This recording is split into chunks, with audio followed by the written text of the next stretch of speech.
అందం, ఆరోగ్యం, ఆత్మవిశ్వాసం అనూస్తో సాధ్యం. ట్రాన్స్ఫర్మేషన్ సర్వీసెస్ పైన ఫ్లాట్ 50% డిస్కౌంట్. అనూస్ సిన్స్ 1982. నమస్తే రమ్మగారు. నమస్తే జయ. రమ్మగారు, రోజంతా యాక్టివ్గా ఉండాలి, ఏం చేయాలి దానికి? యాక్టివ్గా ఉండాలి అంతేనా? ఇవి జనరల్గా మనుషుల తత్వాలు, ఆరోగ్యము, అవి కూడా ఉంటాయి కదా. మన పనులు, మన ఉద్యోగ జీవితం ఎలాంటిది, మన ఫ్యామిలీ లైఫ్ ఎలా ఉంటుంది, మన పిల్లల వయసులు, వాటిని బట్టి డిపెండ్ అయి ఉంటాయి. అయినా కూడా యాక్టివ్గా ఉండే రకం కొంతమంది ఉంటారు. ఎప్పుడు చూసినా పటాసులాగా పేలిపోతూ హాయిగా ఉంటారు. అవును. మామూలు వాళ్ళందరూ అంత పటాసుగా ఉండలేకపోతాం కదా, జామ్మని ఉండలేం. కానీ ఉంటే ఏంటంటే మనకి ప్లస్ ఆరోగ్యానికి మంచిది. శారీరక మానసిక ఆరోగ్యాలు బాగుండాలంటే యాక్టివ్గా ఉండటం ఒక మందు. ఈ రోజున ఏంటంటే మనం ఎక్కువగా ఎదుర్కొంటున్న సమస్య ప్రతి వాళ్ళకి డిప్రెస్డ్గా అయిపోవటం.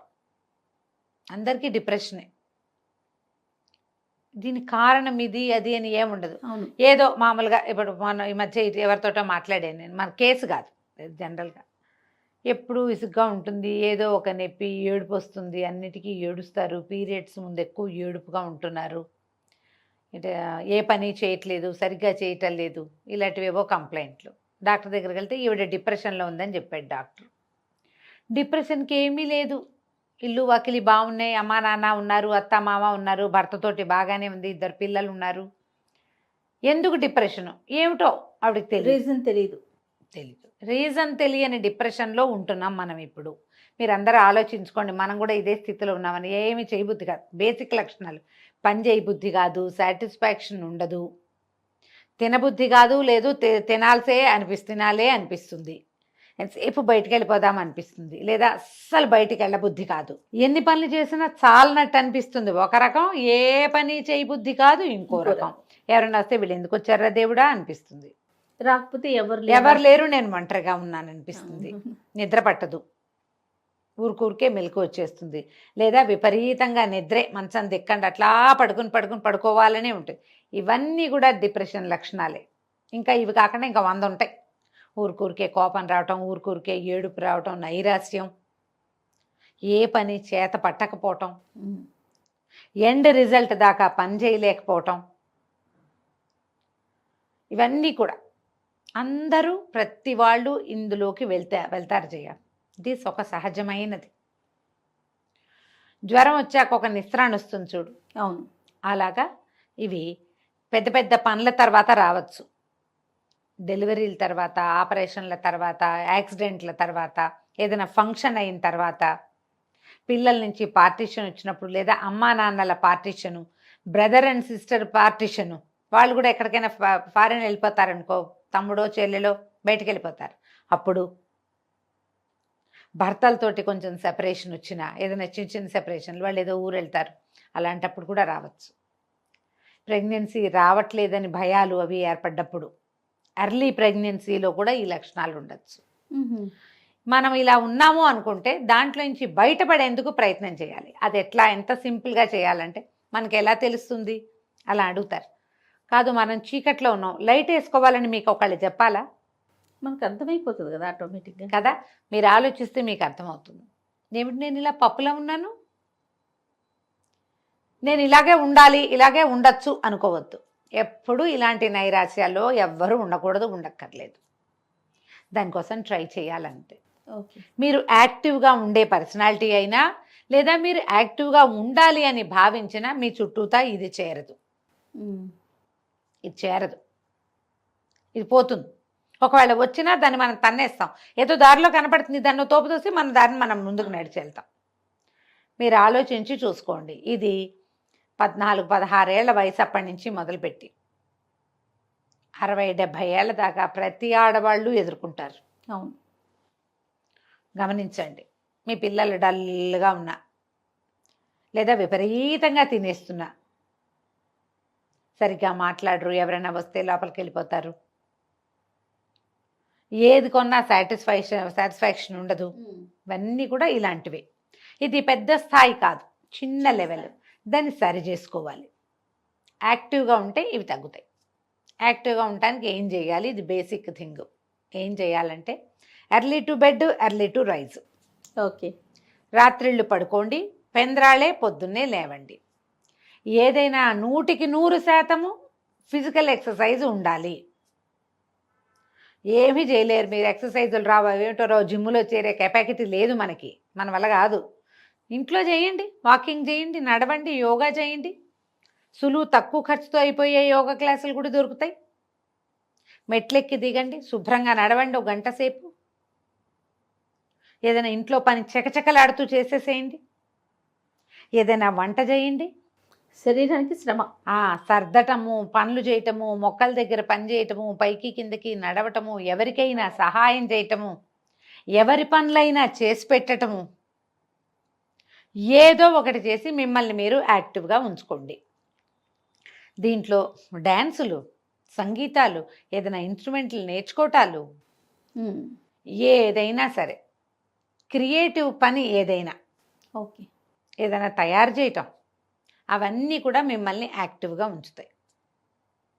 ఈ ఇళ్లల్లో ఉంటారు, పనులు కూర్చుని పనిచేసే కొన్ని ఉంటాయి కదా, కూర్చుని పనిచేసే వాళ్ళకు కూడా యాక్టివిటీ అవసరమే. కొన్నాళ్ళకి ఏమవుతుంది, నడుం చుట్టూతా ఫ్యాట్ చేరిపోతుంది, లావుగా అవుతారు, ఒక కదలిక లేని ఒక మనస్తత్వం ఏర్పడుతుంది. దాంట్లోంచి బయటకు వచ్చేయండి. గంటకు ఒకసారి 2 గంటలకు ఒకసారి లేచి కాసేపు అటు ఇటు నడిచి తిరిగి గట్టిగా స్ట్రెచ్చింగ్ ఎక్సర్సైజులు చేసి ఒళ్ళు విరుచుకోండి. మామూలుగానే ఒళ్ళు విరుచుకోవడం తప్పని చెప్తాను కదా, ఒళ్ళు విరుచుకోకూడదు. ఒళ్ళు విరుచుకోకూడదు అంటే నీకు ఎవరైనా 4 ఉన్నప్పుడు నువ్వు చేతులు పైకెత్తి ఒళ్ళు విరుచుకొని చేయకూడదు, తప్పది, అది తప్పు. నువ్వు ఒకదానివే ఉన్నప్పుడు ఒళ్ళు విరుచుకోవు, ఒళ్ళు విరుచుకుంటాం కదా, చేయండి ఆ పని. చిన్నగా ఏమంటారు, వాన వల్లప్ప తిరగటం, గిరగిరా తిరగటం, మన చుట్టూతా మనం 3-4 సిటప్స్ చేయటం. ఇది ఒకసారి ప్రాక్టీస్ చేయండి, మీకు తెలుస్తుంది. అసలు ఒళ్ళు విరుచుకుంటే వచ్చే జీవిత సౌఖ్యం ఏమిటి అనేది అది చేస్తే కానీ తెలీదు. నిజం చేయ. స్ట్రెచ్చింగ్ ఎక్సర్సైజు ఎంత బ్లడ్ ఫ్లో పెంచుతుందో తెలుసా శరీరంలో. చాలా రోజుల క్రితం చిన్న ఎక్సర్సైజ్ చేయండి అని ఒక వీడియో చేసాం, అది విపరీతంగా వైరల్ అయింది, బాగా కొన్ని లక్షల వ్యూస్ ఉన్నాయి దానికి. అవును, నిజంగా. చిన్నప్పుడు వాన వల్లప్ప తిరిగేవాళ్ళం. ఎవరికైనా వాన వల్లప్ప తెలుసా? ఎందుకు తెలియదు రమ్మగారు? అది తెలుసా? నాకు తెలుసు. అదేమిటో గుర్తు చేసుకుని చేయండి తప్పకుండా, హ్యాపీగా. ఒక్కసారి గిర్రుమని బొటన వేలు మీదో, కాలి వేలు మీదో, కాలి మడవ మీదో మీ చుట్టూతా మీరు తిరిగి చూడండి. ఒక్కసారి 2-3 ఏళ్ల వయసు తగ్గిపోతుంది. ఎంత బాగుందో కదా వినడానికి, చాలా బాగుంది. అదే, బాగా ఒళ్ళు తోముకొని స్నానం చేయండి. ఈ ఒళ్ళు తోముకోవటానికి మంచి మంచి సాధనాలు దొరుకుతున్నాయి ఇప్పుడు. నేనైతే చక్క తెల్లటి టవల్తో తోముకుంటే చాలా హాయిగా ఉంటుంది అనుకుంటా. బాడీ స్క్రబ్ ఇప్పుడు మనం కొనుక్కొచ్చి అదేమిటో చేద్దాం అనుకోవద్దు. ఇంట్లో పాత తువ్వాలు, ఏదైనా టర్కీ టవల్ ఇంత ముక్కుంటే చాలు, దాన్ని శుభ్రంగా నీళ్ళలో పడేస్తే 5 నిమిషాలు నానిపోతుంది. దాన్ని పిండేసి దాంతో బాగా తోమండి. ఒళ్ళు తోముకుని స్నానం చేసి అబ్బక్కర్లా. మొహము, మెడ, చెవులు ట్యాన్ ఎలా పోతుందో దాంతో. నెక్ ట్యాన్ ఉంటుంది మెడ దగ్గర, ఒక రకంగా మనకి భుజాల రంగు ఈ రంగు అంత మందంగా ఉండకూడదు, అది బరగ్గా ఉండద్దు, కొంచెమే బరగ్గా ఉండాలి, కొద్దిపాటి బరక. మీరు ఒళ్ళు కూడా పరపరలాడించకూడదు, తోమాలంతే, బలం పెట్టాలి. అప్పుడప్పుడు ఒళ్ళు నలుగు పెట్టుకోండి, మీకు యాక్టివిటీ పెరుగుతుంది, యాక్టివ్గా అవుతాం మనం. చెయ్యండి సరిగ్గా, శుభ్రంగా మంచినీళ్ళు తాగటం, ఏదైనా ఎనర్జీ డ్రింక్స్ తాగటం. ఎనర్జీ డ్రింక్ అంటే మళ్ళీ అదేదో కొనుక్కు రావద్దు, ఈజీ సింపుల్ మెథడ్ చెప్తాను చూడు. కొంచెం చల్లటి నీళ్ళు, కుండలో నీళ్ళు, నిమ్మరసం పిండండి, ఓ చిటికెడు ఉప్పు వేయండి, ఓ 2 స్పూన్లు పంచదార వేయండి, తాగేసేయండి అంతే హాయిగా. వేడి నీళ్ళల్లో కాస్త కరివేపాకు వేయండి, నీళ్ళల్లో కాస్త కరివేపాకు కానీ పుదీనా కానీ వేస్తే 1 నిమిషం పొయ్యి మీద ఉంచితే చాలా లైట్ గ్రీన్ కలర్ వస్తుంది, తాగేయండి. అవి మిమ్మల్ని ఎనర్జెటిక్గా ఉంచుతాయి తప్పకుండా. ఈ మామూలు నీళ్ళలోనే ఓ కీర ముక్క, ఓ క్యారెట్ ముక్క, ఓ బీట్రూట్ ముక్క అట్లాంటివి పడేసుకుని, కీర నాకైతే నచ్చదు, బీట్రూట్ కానీ ఏమైనా వేసుకుంటే హాయిగా ఉంటుంది, చాలా హాయిగా ఉంటుంది. అలాంటివి ఏమైనా తాగండి. మీకోసం మీరు ఏం చేయగలరో ఆలోచించండి. మామూలుగా మన కోసం మనం ఏం చేస్తాం మనకు కొన్ని తిండి ఇష్టం, ఏవో తింటాం కదా, ఏవో తింటాం, ఏవో తాగుతాం, అందరం చేస్తాం కదా. ఇది ఈ అందరం చేసే సహజమైన దాన్ని స్పెషల్గా చేసుకోండి మీకోసం. రమ్మగారు మీరు తిండని కానీ నాకు పునుగులు గుర్తొచ్చి నీకేమో బెజవాడి పునుగులు ఇష్టం అది కదా. మీకు జిలేబీ నా పునుగులు రెండు గుర్తొచ్చినాయి నాకు. మనకంతే, అంతకంటే ఏముంది. చిన్నప్పుడు నాకు ముంత మసాలా చాలా ఇష్టం చేయ, రేర్గా తినేవాళ్ళం. మా బందర్లో ఒక బాబు అనుకో పక్క సందులో ముంత మసాలా చేసేవాళ్ళు. నేను ఎంత క్లియర్గా చెప్తాను చూడు, బాబు అనుకో పక్కన సందు అక్కడ ఉండేది ప్రత్యేకంగా. ఎప్పుడో తినేవాళ్ళం, ఎందుకంటే మా ఇళ్లలో ఉల్లిపాయలు అవి ఏమి ఉండేవి వెయ్యరు కాదు కదా. కదా, మా తిండిలో లేదు. రేర్గా అదితో టిగ్లింగ్గా ఉండి ఒక సరదా వస్తుందన్నమాట. సుగంధి చోడా బందర్లో ప్రత్యేకాలు ఇవి. తర్వాత తాతారావు గారి మిఠాయి కొట్ల నుంచి బందర్ హల్వా ఒకటి, బందర్ హల్వా. బందర్ హల్వా. హల్వా ఇప్పటికీ ఫ్యాన్సీయే. నాకు తొక్కుడు లడ్ల మీద ఫ్యాన్సీ ఉండదు, పెద్ద నచ్చదు, తనకి పిండి కదా. బందర్ హల్వా, హల్వా ఒకటి ఎక్సలెంట్గా.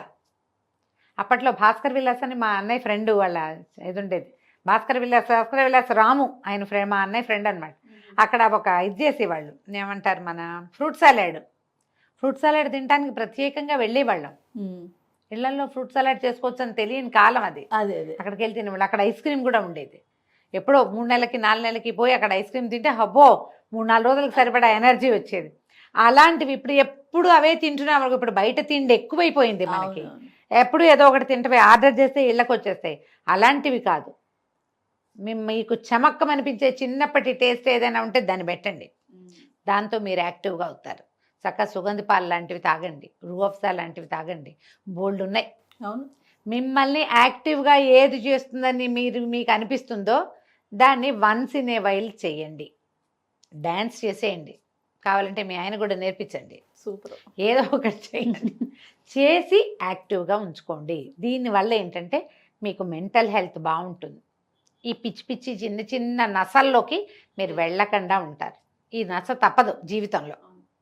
దాని నుంచి బయటపడేందుకే ప్రయత్నం చేయండి ఎప్పటికప్పుడు. రమ్మగారు 10 to 6 సిస్టమ్స్ ముందే కూర్చుని పనిచేసే పిల్లల్నే చూస్తున్నాం ప్రెసెంట్. వాళ్ళు ఎట్లా అంటారు? వాళ్ళు ఇంతే 1-2 గంటలకు ఒకసారి లేవటం, కిందకెళ్ళి ఏదైనా తాగి రావటం, ఎక్కడికైనా నడవటం, కాసేపు అట్లా గాల్లోకి వెళ్ళటం, గట్టిగా గాలి పీల్చి వదిలిపెట్టడం, ఒక 5-6 సార్లు ఫుల్గా గాలి లోపల తీసుకోవాలి, మళ్ళీ బాగా వదిలిపెట్టాలి. అప్పుడు ఏమవుతుంది, ఎనర్జైజ్ అవుతుంది బాడీ. అటు ఇటు తిరిగి కాస్త చిన్న చిన్న స్ట్రెచ్చింగ్లు చేయటం, వంగి ఏదైనా తీయటం, ముందుకి వెనక్కి ఇట్లా బాడీ ముందుకు వంచడం, వెనక్కి వంచడం, ఓ 2-3 సార్లు చేసేసరికల్లా యాక్టివ్గా అవుతారు. మీరేం చేస్తారు, ఇలా కూర్చునే వాళ్ళు ఇంత తినకండి, ఇంతంత తింటూ ఉండండి. ఇంత తింటే అంతేమీ ఒళ్ళు రాదు. అంత కదలకుండా కూర్చున్నప్పుడు ఎక్కువ తినేస్తే కడుపు నిండా తిన్నామనుకో, ఇప్పుడు కష్టం. చిన్న చిన్న బైట్స్ కనుక తీసుకుంటే, ఏదైనా స్మాల్ బైట్స్లో ఏవైనా కొంచెం తినచ్చు. ఎక్కువ వెయిట్ రాని పదార్థాలు కనుక తింటే మనం ఈ ఫ్యాట్స్ లేకుండా బాగానే ఉంటుంది, యాక్టివ్గానే ఉంటారు మీరు కూడా. కానీ వారంలో ఒక 2-3 రోజులైనా కనీసం ఒక మంచి ఎక్కువ ఎక్సర్సైజ్ ఉంచుకోవాలి ఎవరైనా సరే, అంతే కదా. రైట్ రమ్మ గారు, నమస్తే. నమస్తే.